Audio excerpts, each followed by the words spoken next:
we had been discussing about the structure. So we are trying to elaborate about money market instruments. Okay. So in our today's class, we will be looking into money market and the different types of instruments that are dealt in a money market. That's a topic for our discussion. Okay. Now, as we know, as per as our based on our previous discussions, we know that money market deals with short-term financial instruments which are having a maturity period of up to 1 year, right? So 1 year and less than 1 year. And it is basically these money market instruments that are used in money market are short-term, or as we say, tools used for meeting the short-term requirement of fund. Okay, so there are both borrowers and lenders in a money market. Generally, the prominent players in the money market includes financial institutions like banks, like commercial banks, cooperative banks, who are coming to money market for meeting their short-term liquidity crunch.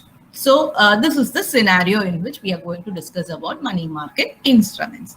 And looking into the features of money market, as the maturity period is less, and as there are a lot of financial institutions and players in the money market, it is supposed to have high liquidity. That is, if within a short term, you can meet your fund requirement.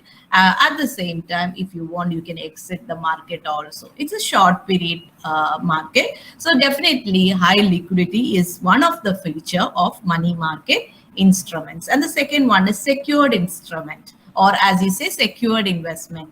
Because as I said at the beginning, most of the or majority of the players in a money market, they are financial institutions, especially private sector, public sector, commercial banks, Reserve Bank of India, and other financial institutions. So this defines the kind of safety to the investments we make in a money market, because we are lending to different financial institutions, which are in turn supported by government, as well as there is strict regulations in their operations. So that's why we say that since majority of the players in a money market are financial institutions, there is a lot of security being offered for these investments when we compare with capital market. That's a basic benchmark for comparing, because in capital market we have that doesn't mean that there are no company or corporate players in the money market, but still when we compare with the capital market, majority of the players in a money market involve financial institutions. So that's why I say that there is a lot of security or higher security for the investments when we compare with capital market. Okay. And the third feature of a money market is fixed return. Because here we talk about there are different instruments which we are yet to learn, but most of the instruments that are dealt in a money market would be going with fixed return. At the time of issue itself, what is the rate of return you're going to get? That's been specified in the document itself, or it is maybe the difference between the buying and selling. Say for example, if we are talking about bills, okay, we know what exactly is the amount for which that bill is issued. So that's why we say that we have every possibility to gain fixed return in case of money market, which again goes with the surety or attractiveness of such instruments. I know if I'm investing 1 lakh, I know what is it I'm going to get. But then when we compare with the capital market, one of the, it may not be drawback, it is a feature. One of the factor which we may notice is the possibility of gaining higher return is little less with respect to money market instruments. Why? Because the returns are already specified. What am I going to get? See, suppose if I put my money for short-term deposit in a bank, I know what is the interest I'm being promised with, right? So that is actually the feature of money market. And in capital market, but say, imagine I'm going to invest with shares of ITC. Okay, ITC, and maybe I bought the share at 10,000 today, and there is every possibility that it can become 20,000 in few years or maybe few months, right? So that the possibility of gaining higher return is comparatively higher in our capital market when compared with money market instruments. So these are the primary. I just took the primary features which distinguishes money market instruments from the other like capital market categories, instrument categories, right?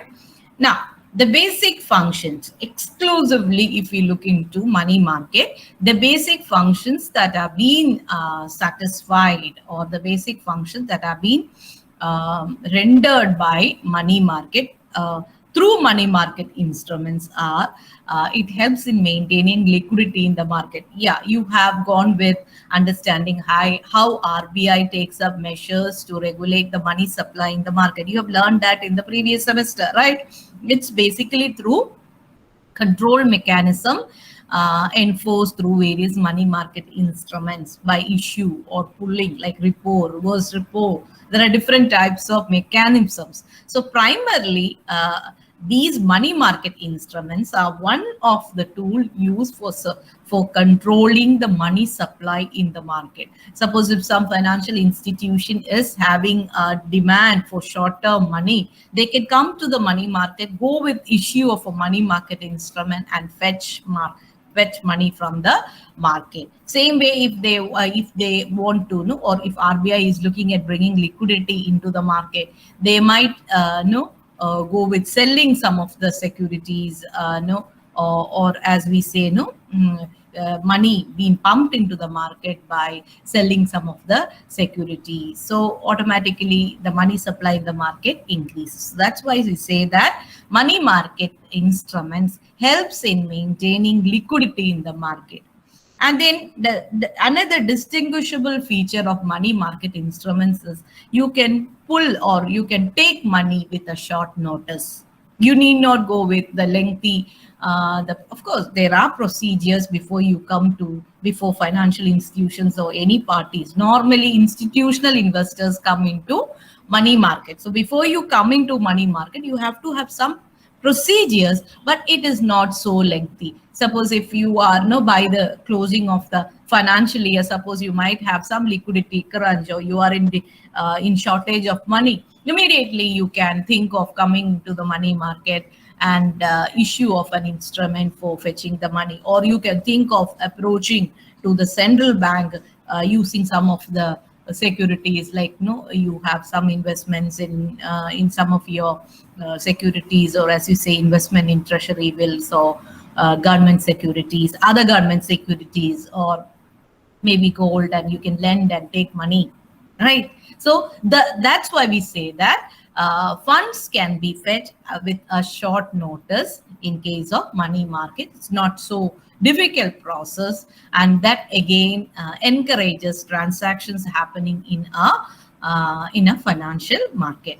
Then utilization of surplus fund. That's something which financial institutions normally does, because they might be having a lot of fund which is remaining idle, but they cannot lend it for long term, because these might be in the form of like savings bank or the other type of short-term savings being made by the investors. So that's why such money can be brought into the money market for a short period to gain some return. Because anyway, see, you imagine the case of savings account. Bank is paying you a nominal interest rate on a daily basis. So if they are not trying to gain some return on that money invested in the SB or savings category, what happens here is they have to take it from the capital. It carries a cost to them because they have to pay return to the investor. So such short-term money can be taken to the money market for gaining some return, return for the money invest. That's why we say that utilization of surplus funds can happen because of the presence of money market. And aids in financial mobility. Yes, financial mobility is the feature of a financial market. Now, what do you mean by financial mobility? It's channelizing the fund from the savers to the borrower. That happens here also, maybe for a short term, but it happens here also, like no, those institutions with surplus funds coming to the market and lend to those institutions who are in need of money. That's why we say that they promote financial mobility. Okay, and the first point I started with, that's what I put as the last one, helps in implementing monetary policy, because the central bank considers money market instrument as a powerful tool in regulating the money supply in the market, and thereby the inflation rates and other, as we say, the interest rates, all these are regulated.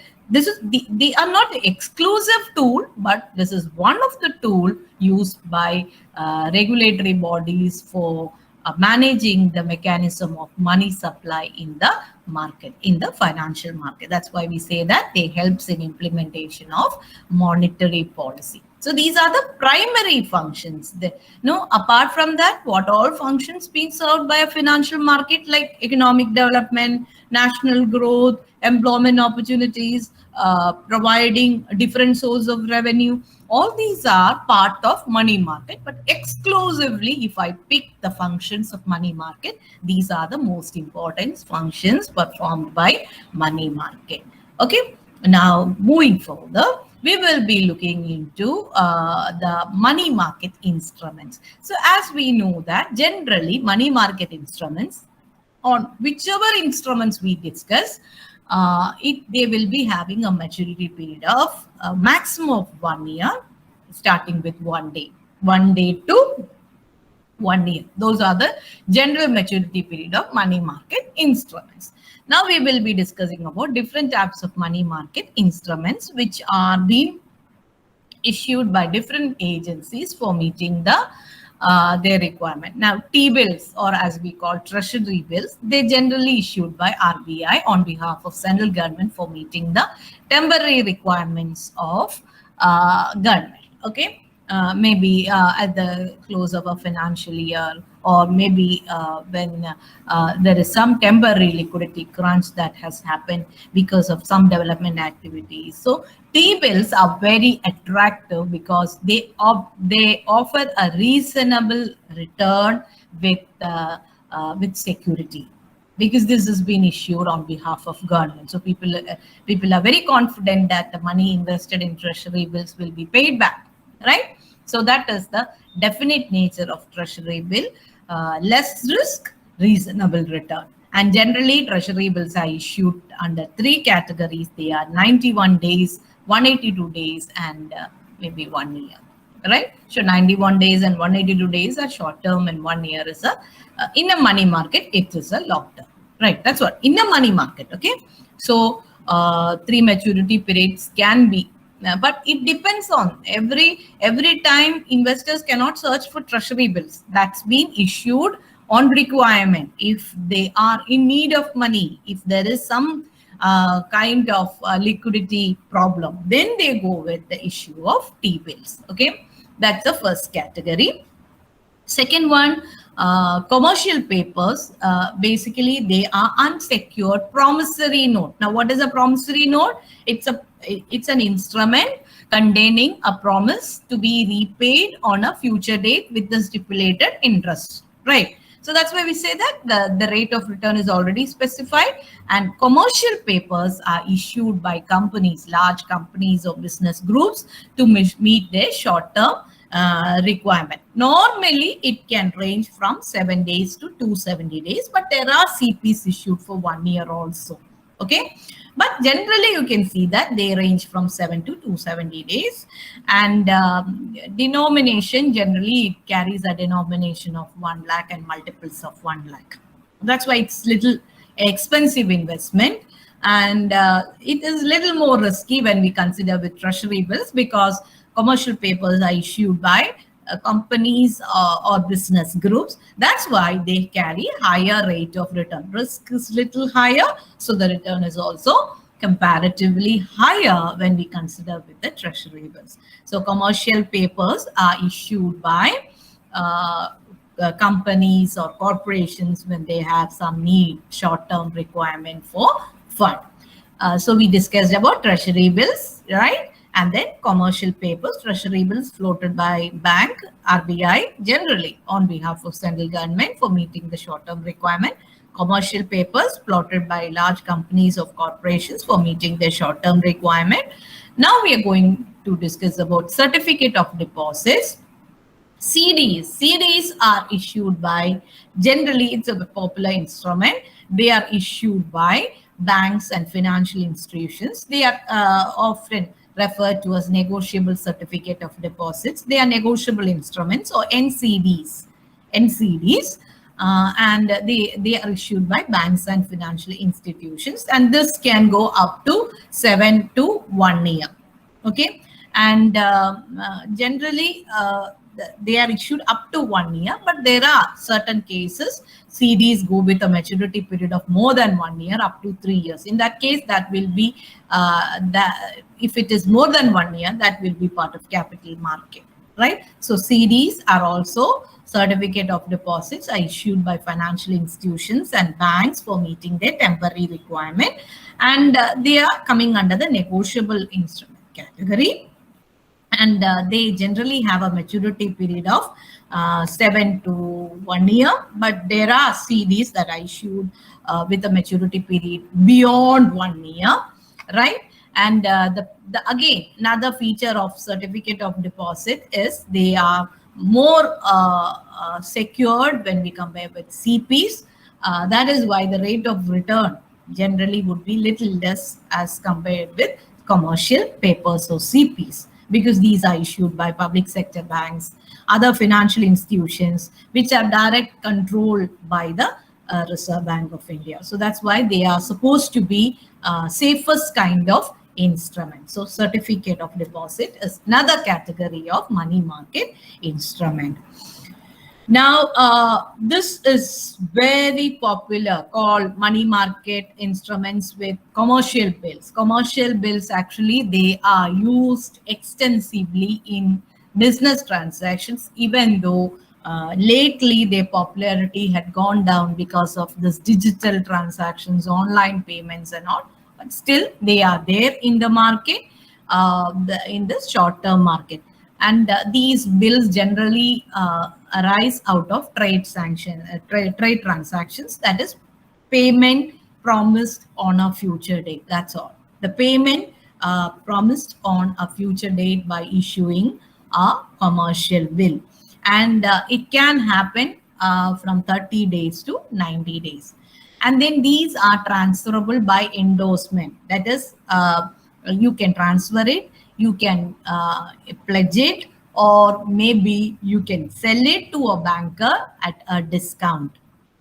Okay, discount in the sense, suppose if your bill is issued, we have learned this, if the bill is issued for 20,000, maybe you can sell it to banker who might be paying maybe 90,000 or an amount which would be equivalent to the amount of the instrument after taking designated commission for the banks, because it is a fees for making you payment. Maybe the maturity period of the bill maturity period of the bill is after 90 days, but you are in need of money now. You want money, liquid cash now, maybe in when the bill is issued itself. So on the spot, or maybe during that time, you can take it to a banker, discount it. The banker will be paying you 20,000 less the commission or a charge for the service being rendered by the bank. So that is what we call as discounting with the bank. And on the maturity date, the banker will be collecting from the issuer of the bill. The banker will be collecting 20,000 from the issuer of the bill. That's what we call as discounting. And rediscounting happens when the RBI, when bank is going to rediscount it with the central bank or other financial institutions in search of money. When they are in need of money, they can do that. They can rediscount it with the RBI or other parties. But generally, bill market was very popular maybe 10 years back, but the popularity of the bill market is not so prominent now in among the trade transactions. Okay, so but that is also one of the money market instruments which can arise as a result of trade transactions, and the maturity period generally ranges from 1 month to 3 months. That's why 30 days to 90 days, and there is possibility of discounting and rediscounting with money. That's why we say that there is liquidity. See, I need not wait for 90 days to get my cash back. I can discount it with a banker and get back my money. So that is why we say that there is liquidity for commercial bills, but depends on, okay. Suppose if it is if it is issued by a reputed company, the bills are more acceptable than those issued by a new company, because surety of payment is what ranks the or rates the quality of a bill, right? Then the next one is call or notice money. These are very popular instruments that are extensively used by financial institutions like banks for meeting their short night or fortnight, or as you say, short-term liquidity problem. So they are very short-term. They are issued from 1 day to 14 days. And if it is issued for 1 day, they are called as overnight money or call money. And if it is issued for more than 1 day but less than 14 days, they are called as money at short notice or notice money. Okay, I repeat, these are money market instruments that are generally issued from 1 to 14 days, and financial institutions are actively engaged in this call money or notice money market for meeting their temporary requirement. And what we have to remember here is when money market instrument called call or notice money is involved, if it is for 1 day, we call that as call money, and if it is for from more than 1 day but less than 14 days, we call that as notice money. So this is again another instrument that has been dealt in money market. And the last one which we are going to discuss in our today's class, this you have already learned, repos and reverse repos, which is actually a temporary arrangement which banks and financial institutions keep with the central bank. They enjoy, because repo and reverse repo is a facility which is offered to the financial institutions for meeting their temporary requirement. And the condition, the basic condition to be satisfied in engaging in such type of transaction is the securities which are dealt should be approved by RBI, that is government securities or treasury bills that can be the primary. Repo is with a repurchase option, that is sale of securities with an agreement by the seller to purchase, to buy back the securities at a future date for a predetermined price. So you are selling it to somebody, they will pay you money, but you are going with an agreement to take it back at a future date with with the predetermined price. And the difference between the selling and buy rate, the selling price and the buying rate, is what we call as repo rate. There would be a difference, and that difference will be the benefit to the as you say, the buyer. Okay, because he is buying it from you, paying you money, and there would be a difference between the buying and the selling price. That is, it depends on the leg or who is the buyer and who is the seller. So suppose if the reverse is reverse repo, you are buying something with an agreement to the other, you are buying some asset from somebody, right? And with an agreement to sell back at a future date. So that's why securities are acquired with a simultaneous commitment to resell that on a future date. But the other one is you are selling to, say for example, SBI is selling to RBI with an agreement to repurchase it back at future date. Whereas the other one, it is in the other race. Say suppose reverse repo may be, as you say, no, the RBI will be, in order to give liquidity to banks, what RBI can do is acquired. The RBI will be acquiring it, and they will be giving money to the banks, so banks can operate in the market with that excess liquidity. But once they are okay with, once they have fund with them, they will be buying it back. They have to take it back from Reserve Bank. So it's a temporary arrangement, and the difference between the sale and repurchase price between the parties will be called as the repo rate. So repo and reverse repo. Repo is sale of the securities with an agreement to purchase it back. Reverse repo is buying with an agreement to sell it back. Right? So both these again are regarded as money market instruments for meeting this temporary short-term requirement. And generally, this is an instrument which are exclusively used by banks and other financial institutions.